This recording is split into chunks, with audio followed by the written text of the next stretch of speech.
From Spam Spam Spam Humbug, I'm Kenneth Cooley, better known as WTF Dragon, and this is a complete reading of Andrea Contato's Through the Moongate.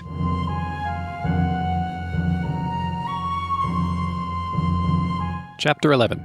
Escape from Mount Drash to Origin Systems, Incorporated.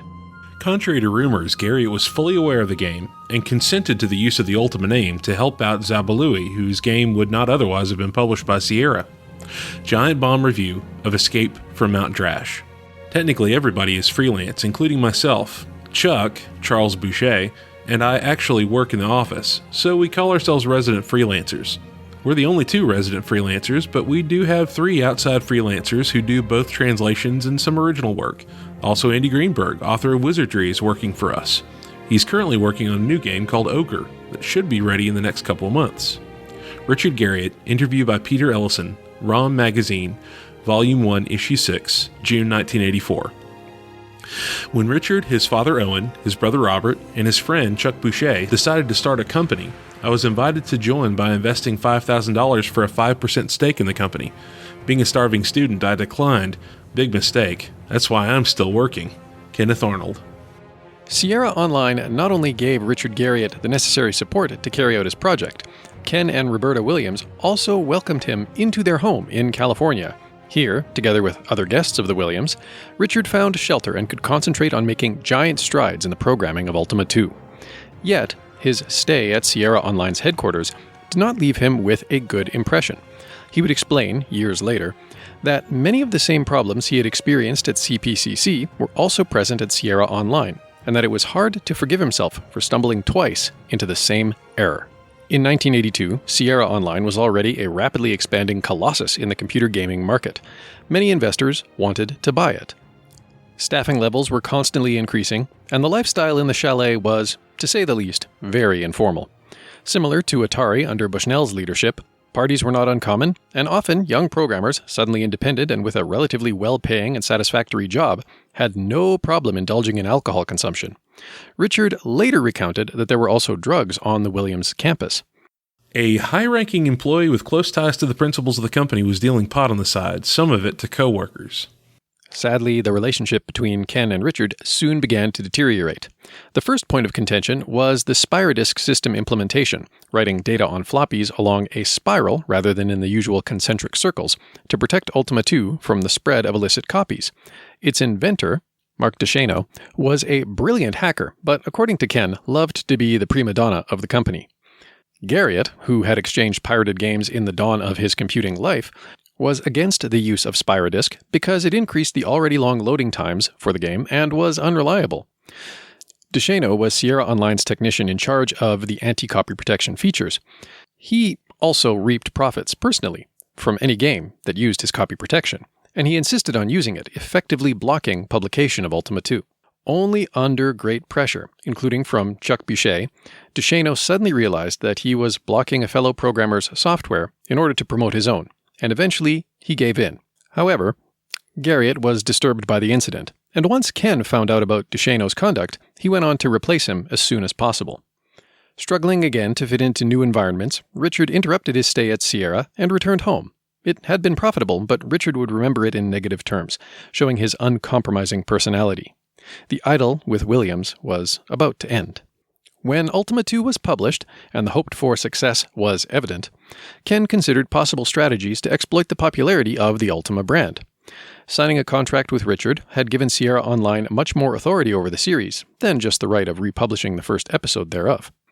Meanwhile, the gaming market had radically changed with the appearance of new microcomputers like the Commodore VIC-20. Entering the market in the second half of 1981 at an incredibly low price of $299.95, the VIC-20 had impressive graphics and sound capabilities. The only weakness, its 5 kilobytes of RAM, expandable with add-ons, was negated by the widespread use of cartridge games. Jack Tramiel finally had what he had always wanted, a cheap product for everyone that managed to conquer the market, selling almost 800,000 units in 1982 alone, overtaking the Apple II in a single year. In mid-1982, then, Ken Williams faced the fragmenting market with an attitude of seeing new opportunities, and he decided to use the popularity of Richard Garriott's series. Having just bought back the rights from CPCC to release Ultima, Williams decided to take it to Atari's 8-bit platform, also known as the Atari 400/800, under the name Ultima 1, the original. At the same time, Keith Zabalawi showed Williams his first work, a game in which the player had to find his way out of a maze, collecting gems and defeating monsters, programmed for the VIC-20. It wasn't a particularly brilliant game, but still attractive to Sierra as the company had not yet produced anything for this platform. There are several possible explanations for why Ken Williams said yes to Zabalawi, maybe trying to please Richard in anticipation of the games that Garriott would produce in the future and the money to be made therefrom. But it could have been simply chaos caused by the wild growth of Sierra that made Ken throw an inferior product on the market for the promising VIC-20. Unbeknownst to all, the North American video game industry was in a crazy race to an invisible chasm. However, Sierra's CEO did not completely believe in Zabalawi's product and decided that it needed a good push with a marketing trick. Riding the current success of Ultima, Williams bet on tying the game to Garriott's series. In the first Ultima, one of the points of interest represented on the maps, included in the version republished by Sierra, was Mount Drash, on the continent ruled by Lord British, located south of his castle. Williams decided that the maze could be set in the basement of Mount Drash, linking it to the fame of Ultima. In terms of gameplay, Ken did not demand any changes. The game was completed, and Zabalawi had to adapt the title, add a credit to Lord British, and the copyright of Sierra on the home screen. Apart from that, there was no real connection between this maze-running game and the RPG series whose name it bore. And unfortunately, despite being the champion in 1982, the VIC-20 would not have the future that it deserved. Jack Tramiel unleashed his offensive on all microcomputer manufacturers in 1983 with unprecedented price cuts on his new jewel, the Commodore 64, putting all other products on the market in serious trouble. The VIC-20 suffered a severe blow as well from this, as its price was now almost equal to that of its much more powerful younger sibling, and then with much less to offer for the price. Its meteoric rise was nearing its end. In appreciation of their long friendship, and as a thank you for Zabalawi's help on his previous project, Garriott agreed that Escape from Mount Drash should be published under the brand name of Ultima. It's hard to imagine nowadays such a casual use of a major brand name, but in the pioneering early 1980s, Richard didn't have any major problems with the idea and generously agreed to the use of his IP. After overcoming the legal obstacle, Ken Williams realized he had a less promising game with a high-flying name produced for a platform in rapid decline, but he had to honor the contract and also not offend Richard. So he decided to go ahead anyways and release the game, but he made sure to give the product a very limited run. Ultima Escape from Mount Drash was published in mid-1983 and, although produced in small numbers, sold even less. It was advertised only in a couple of newspapers and was hastily withdrawn from the market. Its sudden disappearance made the game a legend similar to that of E.T., the cartridges for which were buried in a desert. For a long time, fans and collectors failed to solve the enigma of its existence, and it would be 20 years before a badly worn copy of Mount Drash emerged from a pile of rubbish in British Columbia, Canada. The mess over Mount Drash reduced Richard's faith in the Williams even more. Soon after the Mount Drash fiasco, Ken Williams decided to bring Ultima 2 to a new platform, the IBM PC, which Garriott considered cumbersome, expensive, and underpowered, and therefore uninteresting for video games. Richard was also displeased with the contract terms for this port, but he decided it was still better having his game on another platform. However, he realized that he had had enough, and it was time to end his collaboration with Sierra.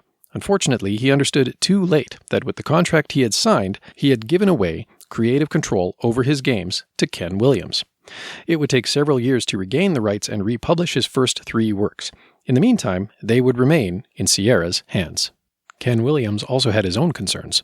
On one hand, he was beginning to become annoyed with the undisciplined behavior of programmers like DeShano. His company had grown to become a giant in the video game industry, and management wanted to bring organization into the ranks of its programmers, turning them into orderly and disciplined employees. On the other hand, the economic state of his company began to deteriorate rapidly because of the sudden and severe crisis that had affected the entire North American video game industry. The firmness with which he faced Garriott and the low royalties imposed for Ultima 2's IBM PC port were a direct consequence of Ken Williams' change of course towards his staff, and also a way to cope with the increasing losses of other Sierra Online productions. But there was more to it than even that.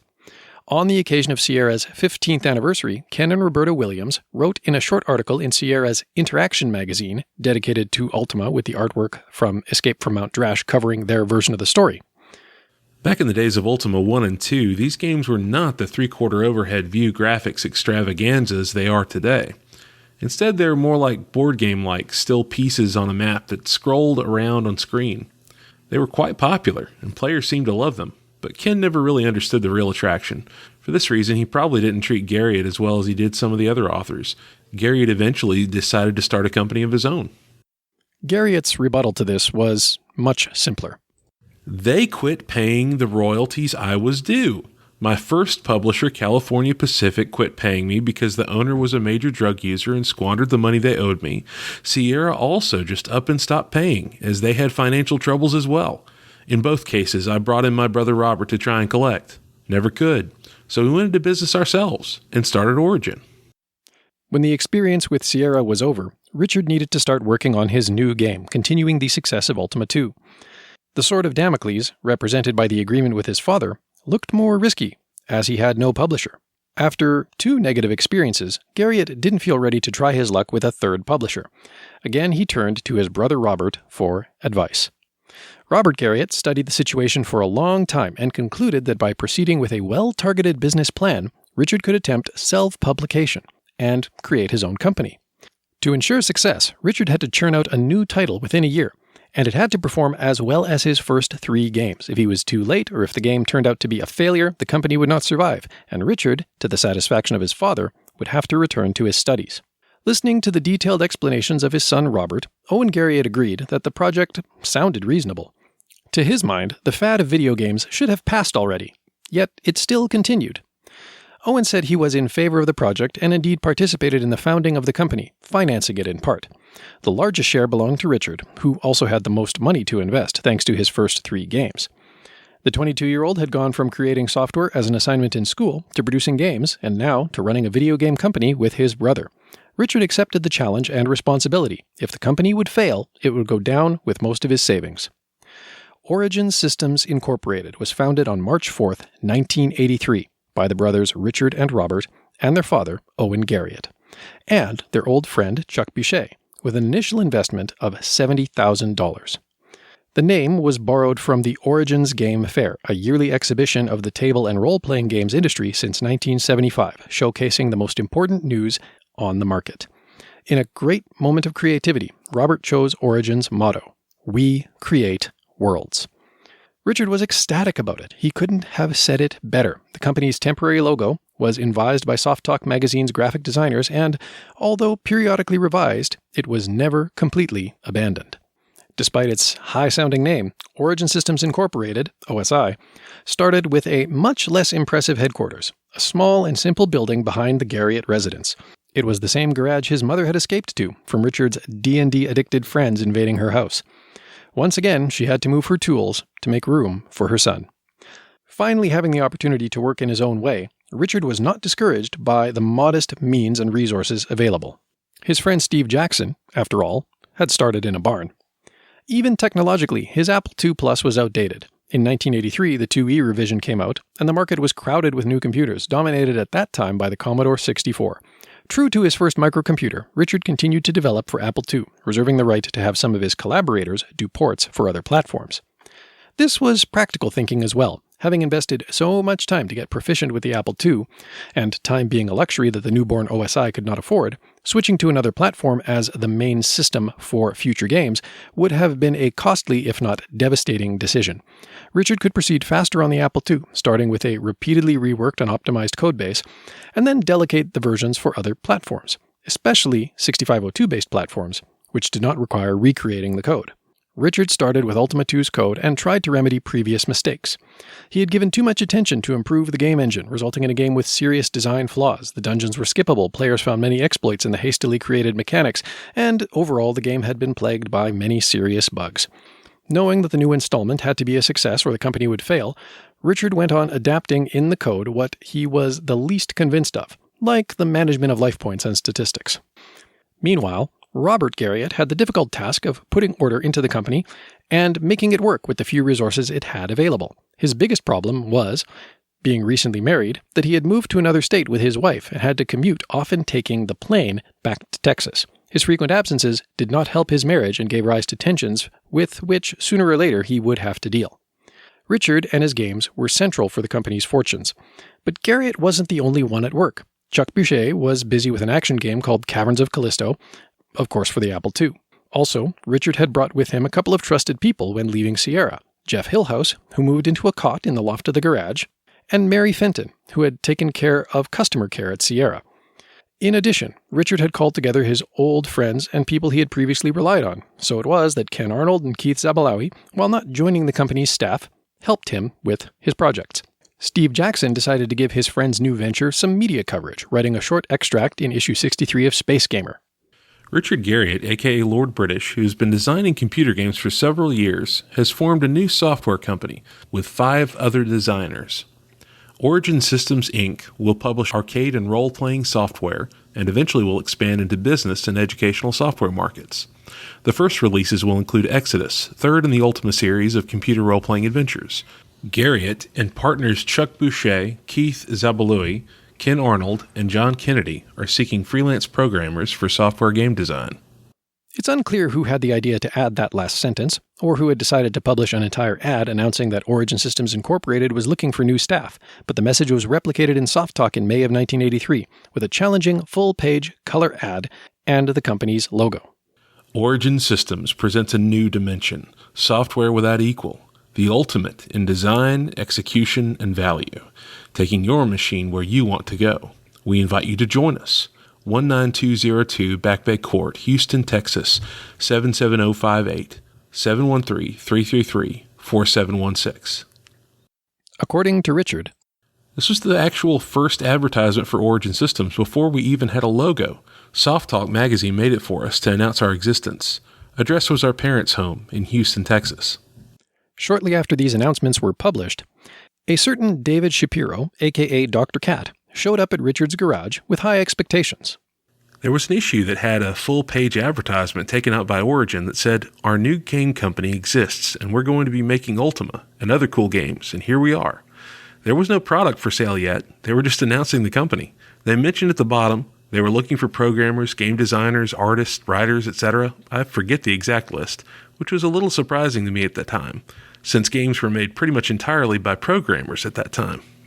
Dr. Cat called and spoke to Richard's brother. The two agreed to meet, so he took a plane and Robert went to pick him up at the airport. It was August of 1983, and Hurricane Alicia had hit Texas hard, killing more than 20 people and devastating the city of Austin. I arrived right after a hurricane had hit the area, so most businesses had their signs blown down, and it was trickier to find things until those got replaced. The arrival of Dr. Cat was a surprise for Richard, who had not been informed by his brother about the previous phone call. Unfortunately for Dr. Cat, despite the advertisements and newspaper articles, the company was not yet ready to hire other collaborators. Although his preparation and skills did not escape Richard, Robert informed his brother that the company was unable to hire him and would not be able to do so for a long time to come. However, this fact was not explained clearly to Dr. Cat, who continued to stay first as a guest of the Garriotts and then in a hotel, waiting for a response to his candidacy. I waited for Origin to tell me what to do, and they waited for me to just start doing something. And then I ran out of money and got my mom to help me pay for a plane ticket back to Indiana. As he was driving me back to the airport, Robert said to me, "I tried to hint to you on the phone that we weren't ready for you yet." And I thought silently to myself, this is business, not like teenagers dating or something. Isn't the correct approach tell rather than hint? Under pressure for success and with a hard time limit, Richard worked at a fast pace, and by August 23 of 1983, a few months after the creation of OSI, Ultima 3 Exodus was ready. The first bulk order of the new game would have been enough on its own to repay the investment and the time spent. The problem was that, as a software house and publisher, OSI had to do everything by itself, and the staff consisted of only a handful of programmers, 2 all-arounder employees, and Robert. The programmers had to suspend their work and start printing, packing the boxes, and copying the 5¼ floppy disks. In each box, they placed a copy of The Book of Play, The Ancient Liturgy of Truth, the Cleric's Guide containing other information about the setting of the game in the form of an ancient prophecy, and also The Book of Amber Runes, containing the magician's arcane spells. Completing this was a cloth map of the world of Caesarea, and the advertising for Secrets of Caesarea, the clue book. It was a very rich package, with many pamphlets of more than 10 pages each, in addition to the fabric map. Free from creative constraints, Richard applied lessons learned from Wizardry and from Infocom, caring about the packaging and the content and offering clue books. All the things that other publishers, apart from Sierra Online, were not willing to do. Now he just had to find out if it was worth it. To learn more, subscribe to Spam Spam Spam Humbug on Apple Podcasts, Google Play, Spotify, Stitcher, or wherever you get your podcasts. You can also find us on Anchor.fm at anchor.fm/SSSH podcast or at spamspamspamhumbug.com. To find out more about Through the Moongate, visit theira.it. That's theira.it. You can also find the book on Amazon. And of course, you can learn more about the book and its author at andreacontato.com. That's AndreaContato.com. A big thank you to author Andrea Contato for not only undertaking the effort of writing Through the Moongate, but also for agreeing to allow for it to be read to you in this and following Spam Spam Spam Humbug episodes. Tune in a couple weeks' time for the next chapter.